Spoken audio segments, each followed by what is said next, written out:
નમસ્કાર, જય માતાજી. હું છું તમારો સંજુબા અને ફરીવાર સ્વાગત કરું છું મારી યુટ્યુબ ચેનલ ધ સંજુબા શો ઉપર. તો મિત્રો, જે જૂના જમાનાની વાતો હતી અને જે કહેવતો હતી અને કહેવતોના આધારે શું શું એક વ્યક્તિ કહી શકતો હતો, તો એની એક નાનકડી વાર્તા આપણે સાંભળજો. અને હું લઈને આવ્યો છું. તો એક મિત્ર અને મિત્રના ઘરે એક મિત્ર જાય છે કે લાય મારા મિત્રને ઘરે હું જતો આવું. તો સામે ચોમાસું આવવાનો સમય હતો અને મિત્રના ઘરે જાય છે. તો મિત્ર તો ઘરે નથી હોતો કે મિત્રની પત્ની પણ ઘરે નથી હોતી, પણ તેની દીકરી ત્યાં બેઠી હોય છે. તો ત્યારે એનો જે હોય છે મિત્ર એ દીકરીથી સવાલ પૂછે છે કે બેટા, તારા પપ્પા ક્યાં ગયા? ત્યારે દીકરી જવાબ આપે છે ગુજરાતની ગામડીની તળપદા શબ્દોમાં કહેવાતી કહેવત ઉપરથી કે બેટા, તારા પપ્પા ક્યાં ગયા? ત્યારે દીકરી જવાબ આપે છે કે મારા પપ્પા ગયા 12 મહિનાનું પાણી બાંધવા. તો એના આ જે ઉખાણા હું કહીશ એના મતલબ પણ હું તમને પાછળથી વિડીયોમાં સમજાવીશ.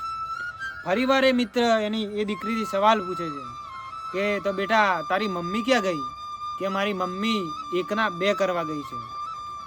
તેને ન સમજાયું તો ફરીવાર એ એક સવાલ પૂછે છે, તો બેટા તું શું કરે છે?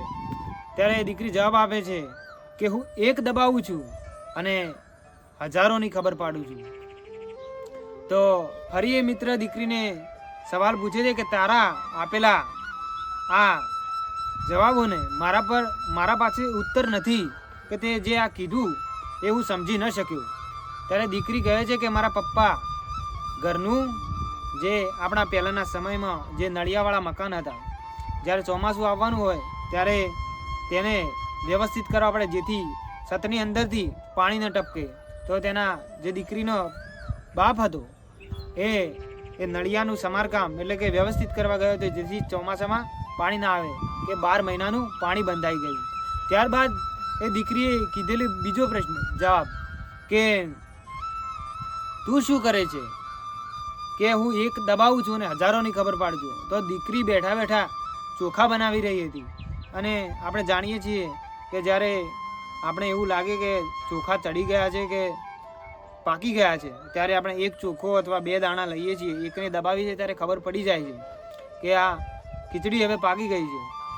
એનો ત્રીજો જવાબ એ કહે છે કે મને આનો ત્રીજાનો ઉત્તર તું આપ.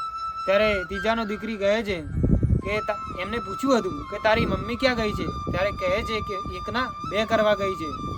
ત્યારે દીકરી જવાબ આપે છે કે 1ના 2 કરવાનો અર્થ છે 1 મગની 2 ફાડ કરવી, એટલે 1ની અંદરથી બંને છૂટા પડે છે.